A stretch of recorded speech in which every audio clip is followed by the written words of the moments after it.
Chapter 6. Bound. Faced with an enemy stronger than him in every category, Fausto must constantly keep magical barriers raised to protect him from attacks. A single blow from Inyana is enough to shatter most barriers, but without one raised, Fausto would be killed. The strain of erecting so many barriers is high, and Fausto can feel the drain upon his stamina. With her aura focused in her hands, Inyana is able to chop through Fausto's barriers and reduce them to millions of shimmering particles. "Did you really think that you stood any chance of defeating me?" Inyana asks, as Fausto takes several steps back, holding his chest and gasping for breath. "Aginestra!" Fausto shouts, conjuring a burst of magical fire. Inyana dodges the attack with ease, looking disappointed. "Pathetic. The strongest magician in this city. And all you have left to fight me are amateur tricks." "Faz Finiuna!" Fausto chants. The Sakari's feet are suddenly pulled out from beneath her as plant roots wrap around her ankles and snake up the length of her legs. Inyana slashes through the roots with her claws, but Fausto uses the opening to quickly remove one of the sealing chakram from his satchel. Casting the spell to activate the disc, Fausto prays that he will be able to remove Inyana from the battle. Inyana pivots, attempting to cut through the disc with her hand, but is blocked by a blinding light. It seems as though the light may pull Inyana within, forming a powerful vortex, yet the Sakari resists enough until she is able to grab a hold of and crush the chakram in her hand. "She's too strong for me to seal alone," Fausto thinks with disappointment. "We really have to assemble all 7 of the magicians called for in that Yazatan text." Inyana rushes Fausto with a glowing hand, aimed for his heart. The magician erects a last-second barrier, absorbing enough of the attack force that he's able to dodge by the time the barrier shatters. Inyana catches Fausto with a backhand, her claw still managing to tear through his robe and draw blood. The magician stumbles, fighting to stay on his feet. He knows that if he were to fall, his chances at getting back up are slim at best. Going down right now would be the same as giving up, and too many lives are depending on him.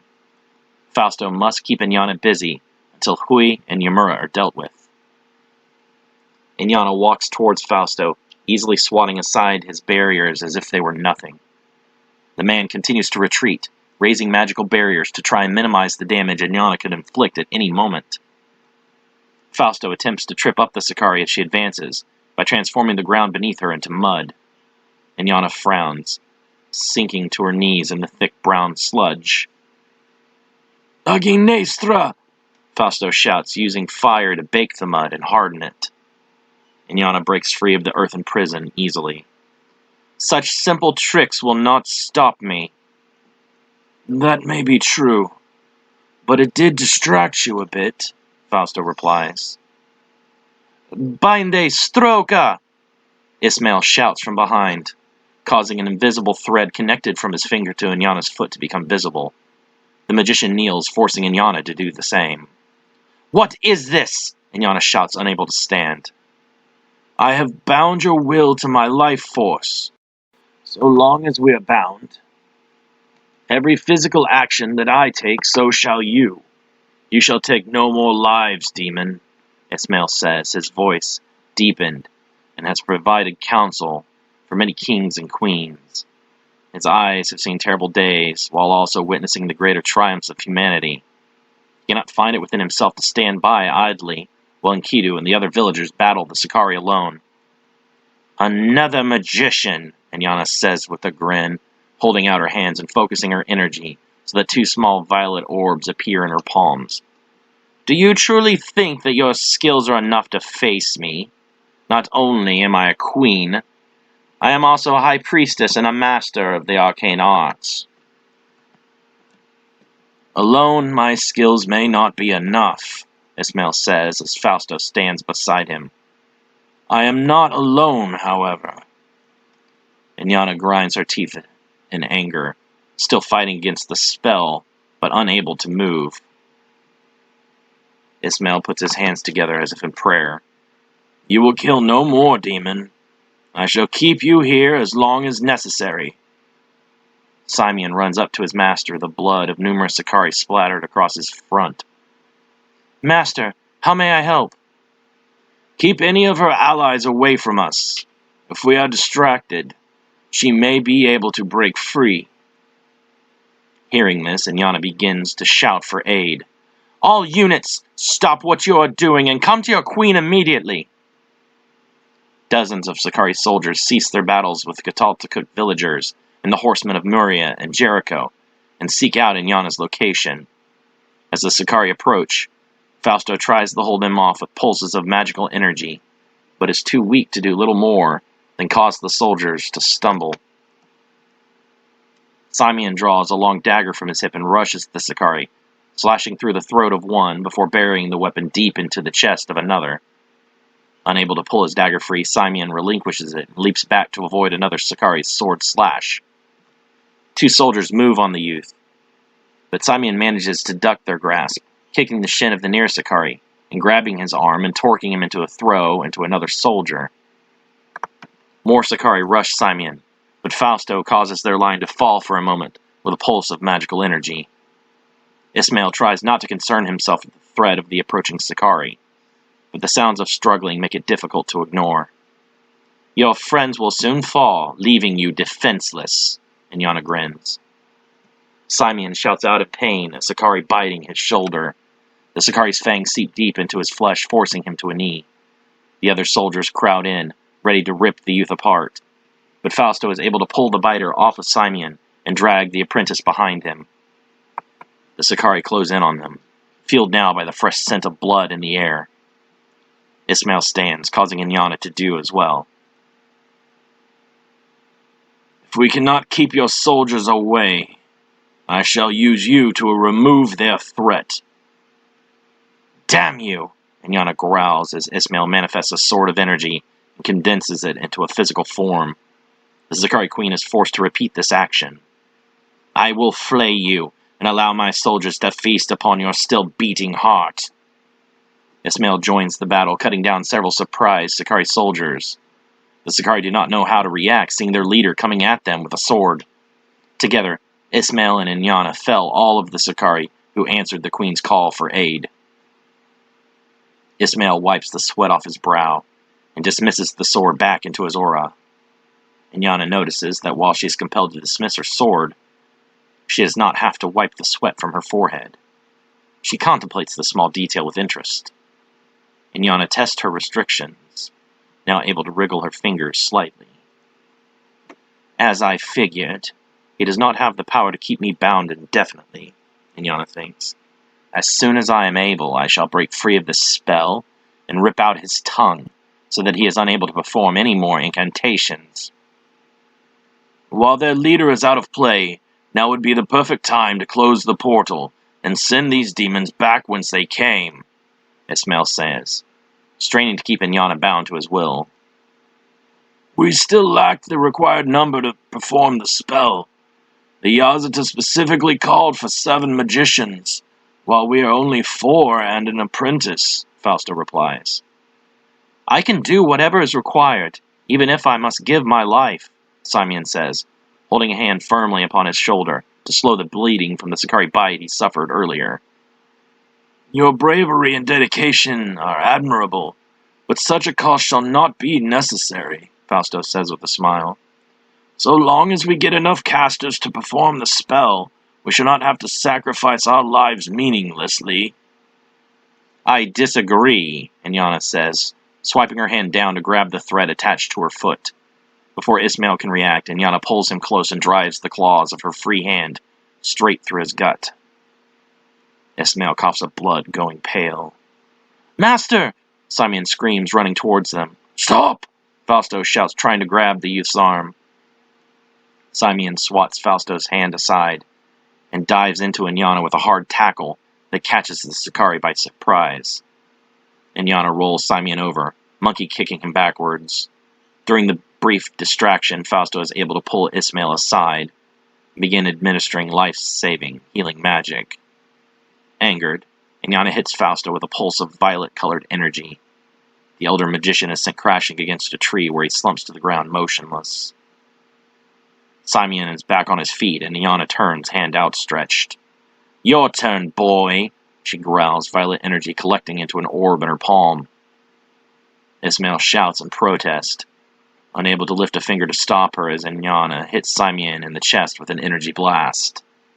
Simeon is strewn to the ground where he lies motionless, having been only healed enough to avoid immediate death.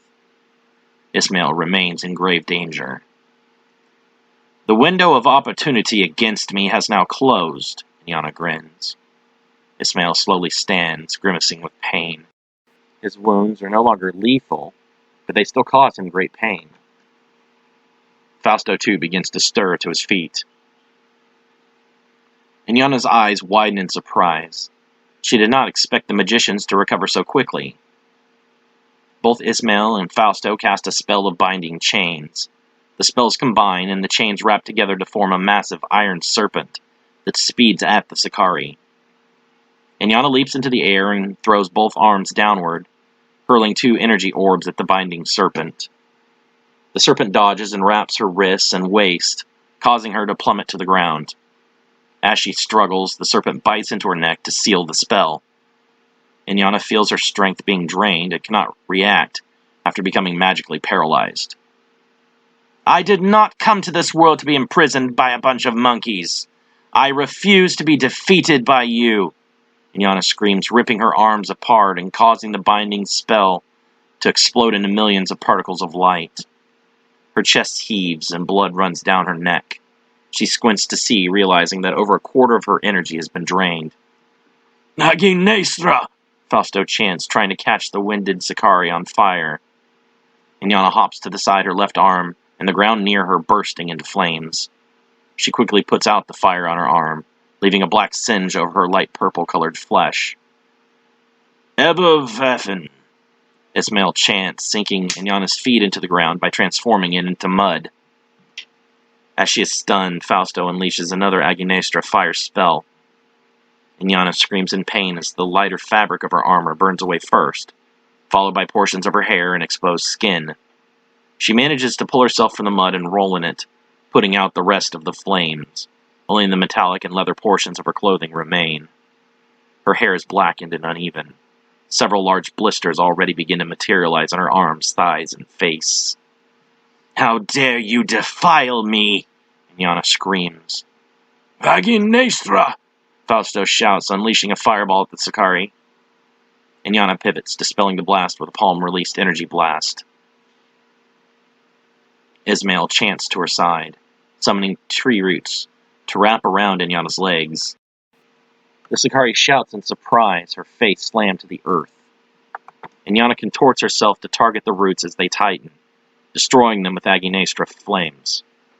Standing with difficulty, Simeon casts Creonle to enhance the strength and speed of his teachers, and Ismail leaps at Iana with a conjured sword aimed down for impalement.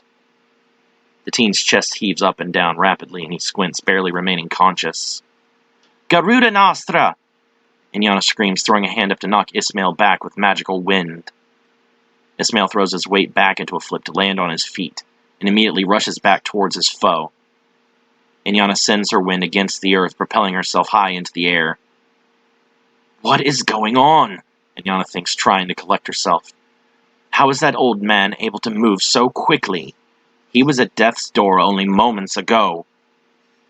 Ismail throws his conjured sword up at Iana, and the Sicarii turns her body towards him to dispel the attack with both hands. "Shume espada!" Fausto shouts, sending a wave of conjured blades of light at Iana. "Oh, come on!" Iana shouts in frustration, twisting midair to evade the attack. Nimbly, the Sicarii flips again and keeps herself aloft with conjured winds. Fausto attacks with the same spell again, as Ismail compresses his energy into his legs before jumping up to meet the Sicarii in the air. Ismail catches one of Fausto's blades, using it to swipe at Iana.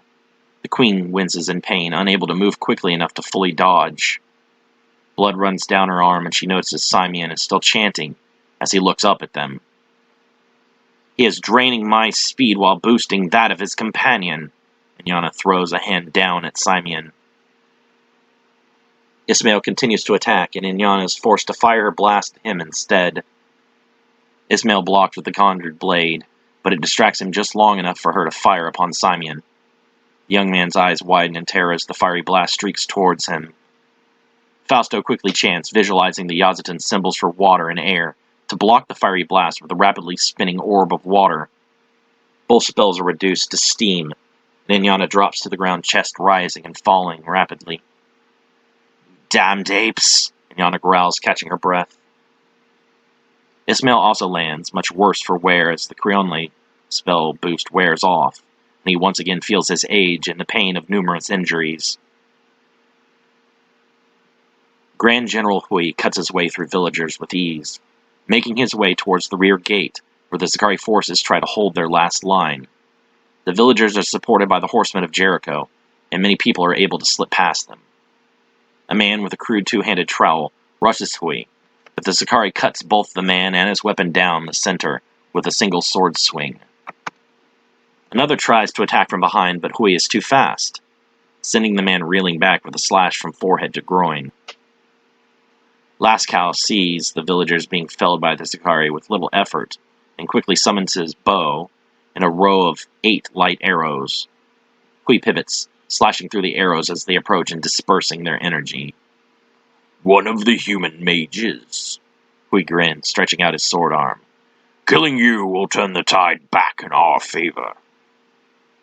"And killing you will all but seal the fate of your failed invasion," Lascaux replies, knocking another row of light arrows. Hui runs at the magician, slashing each arrow that speeds towards him. Upon reaching Lascaux, Hui slides underneath his horse and cuts through the beast's rear legs. The man falls from his steed as it collapses, and he hits the ground hard. Lascaux's magical bow vanishes, and he tries to ignore the spreading pain from his left knee after landing badly. Hui attacks with an overhead slash with both hands, and Lascaux uses a light arrow to block. Straining against the Zakari, Lascaux is kneed in the chest and sent sprawling backwards. "You are not my equal, human," Hui taunts. "Your people will all die." "They are not my people because of where they live," Lascaux says, standing up with difficulty. "You have attacked all of humanity, and that is what makes them my people." He conjures another light arrow, but enlarges it into a glowing sword. Hui grins, holding out his free hand. "Almachtiger Straub." A tremendous force of gravity slams into the mage, forcing him to a knee. Lascaux tries to stand, but Hui rushes him while he is distracted. As soon as Hui strikes at the mage with his sword, the pressure from his attack is lifted, and Lascaux is able to defend with his own light sword. He figures that Hui must concentrate on this skill to keep it active. In a 2-on-1 battle, that ability would mean an execution for sure. Lascaux presses his own attack on the Zakari Grand General, but his skill with the sword and unbelievable speed and reflexes enable him to dodge or parry each move the man makes.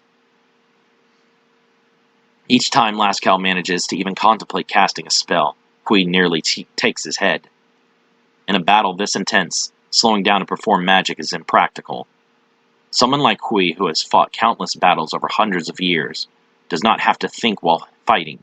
His body just reacts. Movement so precise and deadly is nearly impossible to keep up with, and the tiniest lapse in concentration will prove fatal. Ducking beneath a back slice, Lascaux tries to drive his own blade straight through Hui's torso. The Zakari blocks with the knee, hitting the magician's wrist and causing his stab to miss. Attacking from the side with a diagonal slice, Ilamaches joins the battle in hopes of catching the Zakari off guard. Hui pivots with enough speed and force to bring the back of his fist against the man's jaw and nearly snap his neck on impact. Ilamaches rolls across the ground before becoming completely motionless for what seems like an eternity, when in reality Lascaux's stabbing motion and Hui's subsequent block at the wrist all occur while he is still rolling across the ground. By the time Ilamaches is back on his feet, Hui has managed to flank Lascaux and deliver a severe cut down the center of his back. Lascaux drops to his knees, screaming in agony as his legs lose all feeling. "I have cut into your spine," Hui says, grinning. "Any further attacks I deliver will cause you pain the likes of which you never thought possible. Yet you will be unable to lift a single finger to stop me. Alamache screams in fury, unleashing a torrent of magical energy mixed with his own combat aura that is strong enough to make Kui leap aside in evasion. I've been paralyzed, Lascaux whispers, shaking as Alamache rushes to his side. Go ahead and heal him, Kui says. The drain upon your stamina only moves me one step closer to victory. The limbs of a burning tree collapse between the two fighters, separating them. Through the flames, Yamura and Enkidu stare at each other unblinking. The first to hesitate will be the first to die. Do you not see that your city has no chance at survival? Yamura says. You have already lost. Your buildings burn and your men are all but slain. Those women and children that you took from us will be recaptured with little difficulty after I've killed you. The people of Katal Takuk are stronger than you demons give credit. Yes, our city may be destroyed, but so long as her people survive, Katal Takuk will live on. How poetic, Yamura mocks, but nothing more than beatitudes. Your people will either live in servitude or die by the sword. There is no other alternative. Accept your destiny, and it shall be much easier for you to leave this world in peace. Enkidu shakes his head defiantly. Unlike you, humanity does not rely on a bunch of elites to fight their battles for them. We are strong together, and we will continue to resist you to the last man. So be it, Yamura says. That can be arranged easily enough. Yamura advances, cutting through the flames, which wrap around his blade for a moment, until he slashes horizontally and snuffs them out. Enkidu evades the first attack and blocks the second, the impact of their swords causing his hand great pain. The Sakari is much stronger physically, and each blow taken, even if blocked, deals the man damage. Yamura snaps a kick to the side, catching Enkidu in the shoulder, and sending him stumbling towards a burning tree. Nearing the tree and still off balance, Enkidu slashes through the weakened base and sends it crashing down towards his foe. Standing his ground, Yamura's sword flashes with over a dozen strikes in a mere instant, reducing the falling tree to a cloud of faint embers. Enkidu tries to attack low through the cloud, but Yamura sees through the attempt and sidesteps before kicking the man across the face. Blood explodes from Enkidu's nose and lips, but he manages to grab hold of Yamura's leg and use the momentum to throw the Sakari to the ground. I will not be that easy to kill, demon, Enkidu says, wiping the blood from his face. Yamura crawls to his feet, grinning. I like a good challenge. Enkidu ducks beneath a head-level swipe from Yamura and parries with a straight thrust. Yamura quickly tilts his blade and whips it around to avoid impalement. You are a very talented warrior, Yamura says, switching his sword to his left hand and swinging again. Enkidu reacts slower this time, put off by his opponent revealing that he is ambidextrous. He manages to divert Yamura's sword with his own, but cannot avoid it entirely. A single, shallow cut appears on his left side, just below the ribs. The end of your city is just the beginning, human, Yamura taunts, licking the blood off his sword. Your entire species will soon fall before us, and the whole world will become a territory of the Sakari Empire. Enkidu slashes at his foe angrily, the two of them momentarily locking blades as their skill seems equal. Yamura is able to push Enkidu back after a few seconds, having greater physical strength, but the human uses the added distance between them to swing horizontally with a full-strength swipe. Yamura drops his weapon down, deflecting the attack into the ground.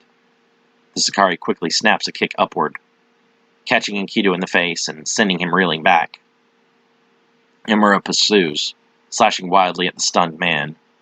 Enkidu tries to defend, but multiple strikes manage to graze him with increasing damage. Enkidu reaches into his satchel but finds that a hole has been torn through the bottom during the multiple battles, and the contents are empty. You will not be successful in this war. Even now your allies are being slaughtered by my sister, Yamura boasts. Not even your greatest warriors can stand up to our might. You underestimate us, demon, Enkidu replies, leveling his sword at Yamura's throat. On the contrary, I alone calculated the ferocity with which your people would fight to protect themselves and their loved ones. The others were confident that we would roll over you with little resistance. Any of their officers could overpower me in this condition, Enkidu thinks with concern. Exhaustion weighs upon him heavily. I must find a way to defeat this one, so that we may remove the two others that remain. The longer this is prolonged, the more the advantage moves to the demons. I can see your feeble monkey brain trying to come up with a strategy to overcome me, Yamura says. Nothing that you try will be effective. Enkidu lifts his sword quickly, channeling his aura into the blade, and causing it to emit a blinding flash of light. The man rushes, stabbing forward. Blinded, Yamura relies on his other senses and is able to dodge Enkidu's attack as easily as if he were the only one to be able to see with his eyes. The Sicarii retaliates with a backswing that nearly cleaves Enkidu's head. Damn it! Enkidu curses, leaping back with a hand pressed against the side of his neck.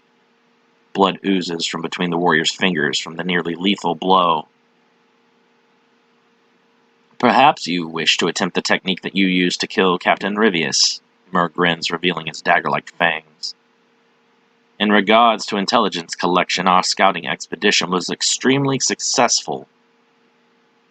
He may know about my attack, but there's no way he could have accounted for it, Enkidu thinks. If I can somehow catch him with Brahmastra, I can still end this fight. Waves of black energy rise from Yamura before they burst into a fiery aura. A monstrous howl emerges from the darkness, sending shivers throughout Enkidu's body. Baseya Voven, Yamura growls, his black flames beginning to take on the shape of a massive red-eyed dragon. Enkidu trembles, feeling the tremendous pressure of Yamura's energy pressing down upon him. Furious winds whip through the village, crashing through buildings and uprooting trees. The evil is thick in the air, and Enkidu is barely able to stand in its presence. Such dark power, Enkidu whispers in horror. I've never felt anything this terrible before. Yamura grins, but it becomes apparent to Enkidu that manifesting the black dragon is taxing, and the Sicarii is barely able to remain on his own feet. Yamura sweats profusely, his veins bulging and his body shaking. Disappear with all memory of your village, Yamura says, pushing one more wave of his strength into the energy beast. Enkidu quickly sheathes his sword and makes a fist, wrapping the fingers of his left hand around the wrist of his right. A bright blue glow radiates out from Enkidu's fists as he channels his energy into a singular point. Hui pauses from his own battle, sensing the sharp rises in the fighting spirits of both Yamura and Enkidu. The ground quakes beneath them, and it seems that the attention of every living thing in the village is drawn to their battle. Yamura has been pushed to use his ultimate attack. Hui wonders in surprise. How can this be? No human should ever be able to cause him this much difficulty. For a brief moment, Hui is compelled to lend his assistance. Only a slight distraction would allow Yamura to unleash the full might of the Black Flame Dragon and erase Enkidu from this world. Saving Yamura, however, is not something that Hui would like to do. He talked up the humans so much that this is nothing more than a self-fulfilling prophecy. Let him clean up his own mess.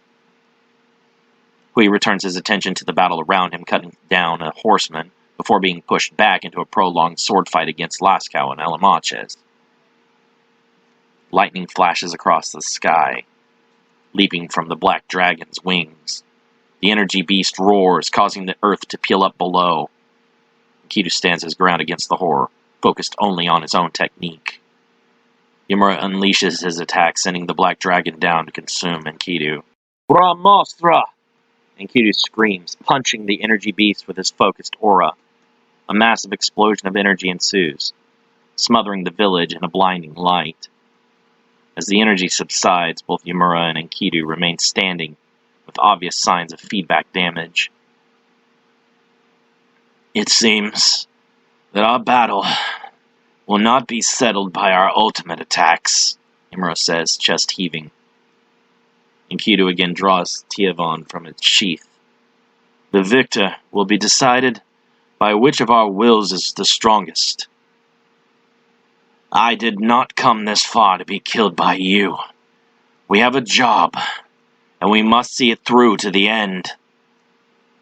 Most of your forces have already been killed.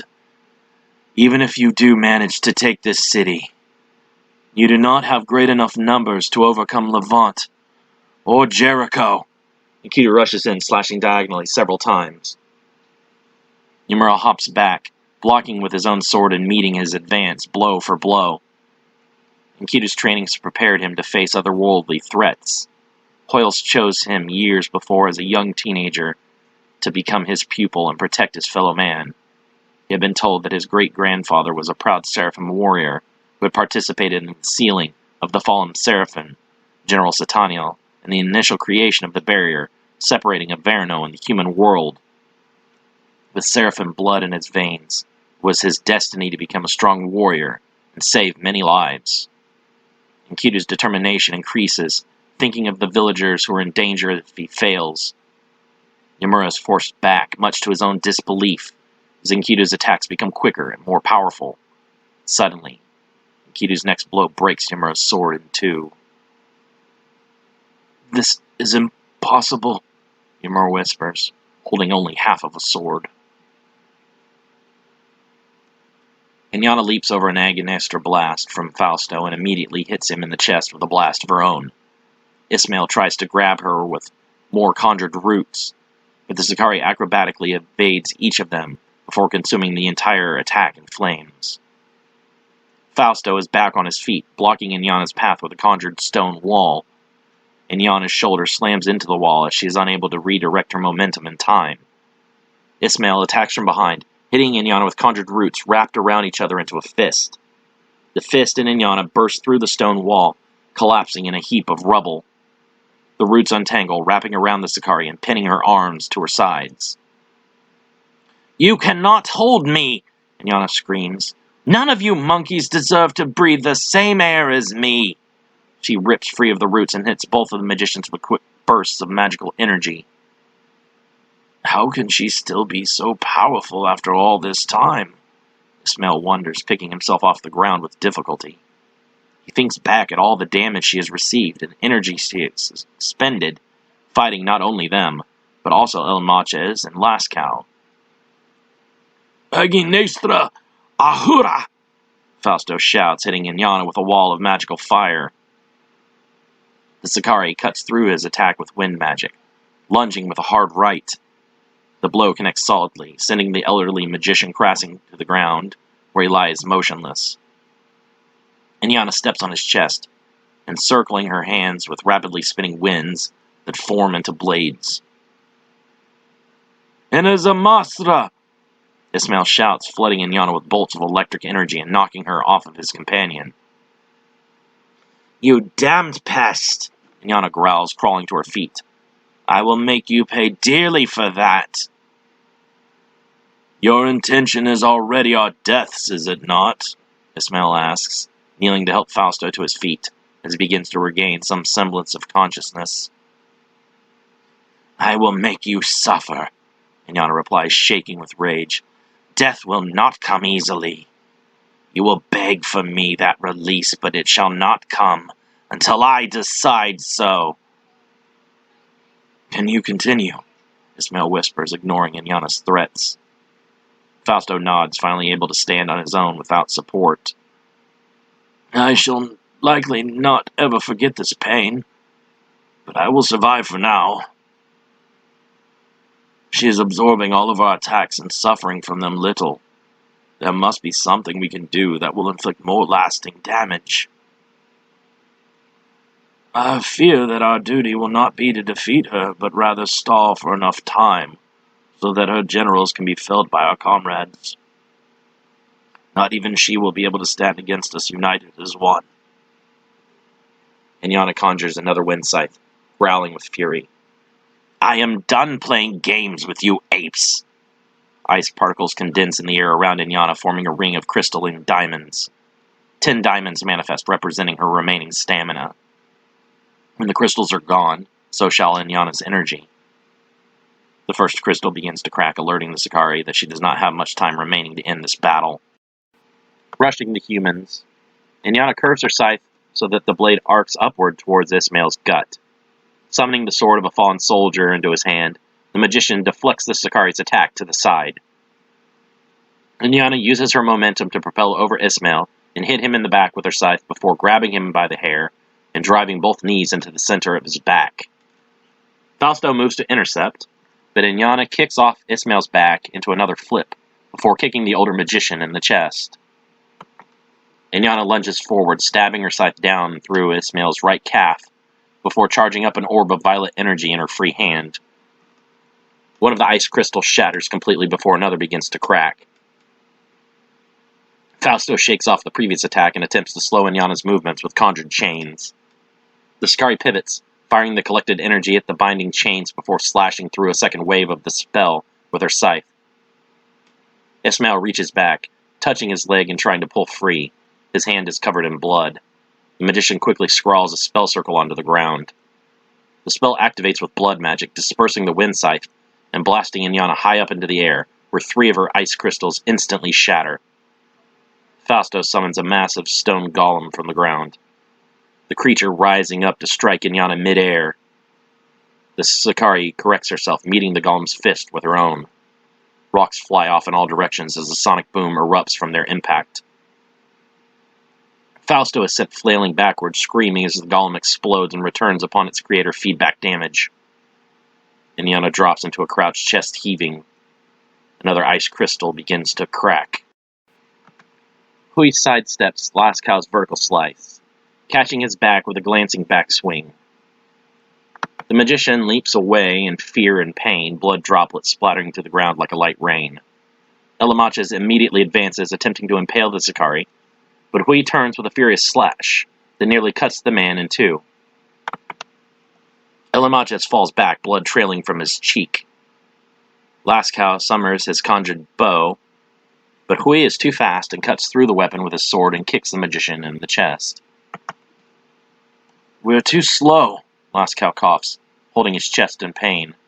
"We cannot get any opportunity to spellcast against him." Elamaches visualizes the magical symbols for earth and spirit, but he cannot arrange them in his mind before Hui delivers an uppercut to his gut. The man doubles over, gasping for air and vomiting. Hui swings his sword to end his foe, but Lascau manages to use the moment to attack the Sicarii with a burst of magical energy. Hui pivots, using his impressive speed to cut through the attack with his sword and render it harmless. Lascau is left open and surprised, and Hui does not hesitate to put him on the ground with a hard right. Elamaches casts the enhancement spell of Creonle to boost his own speed and reflexes, but Hui drives an elbow into his chest and plants him on his back. As Hui attacks Elamaches, Lascau fires another burst of energy, but as the Sicarii swats it away, a second spell has been concealed beneath it. "Nabrionle!"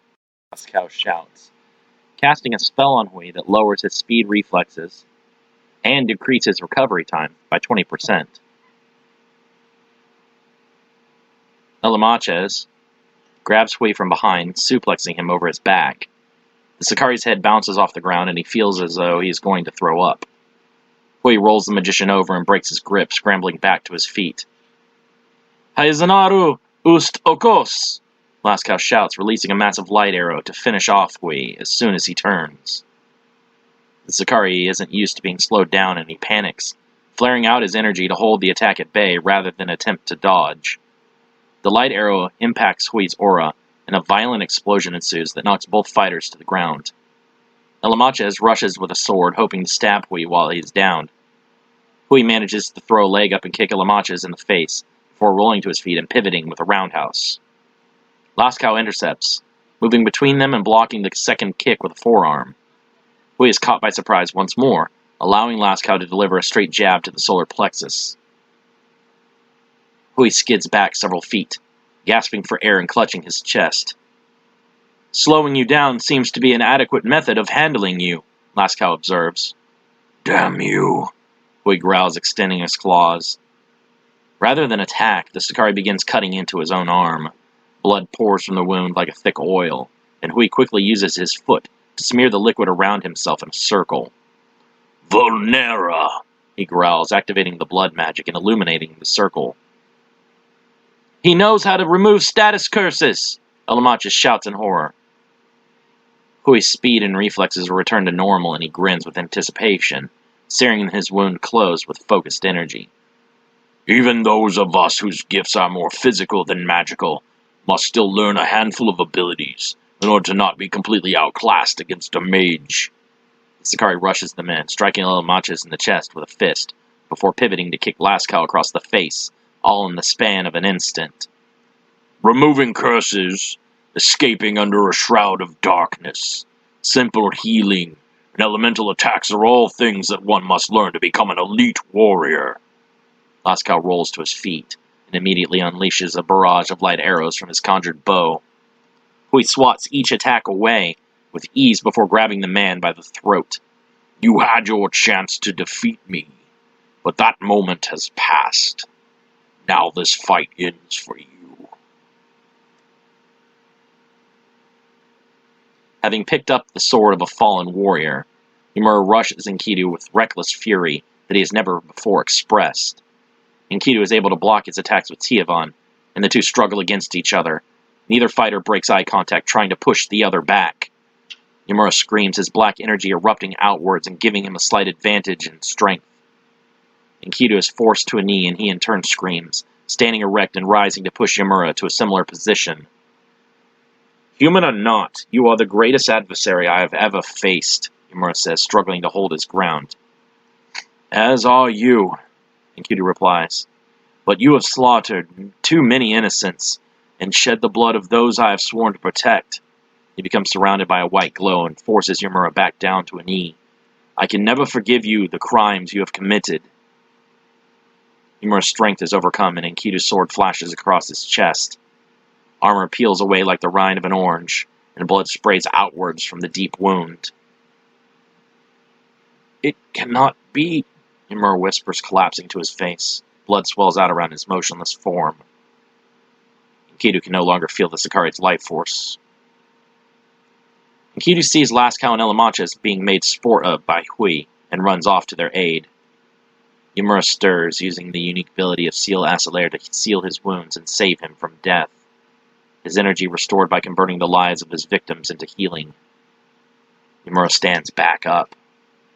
Our battle is not yet ended. I swear to you that I shall not die from these wounds. I still shall be the one to claim victory, not you, Ymura thinks, watching Enkidu as he runs off to face Hui.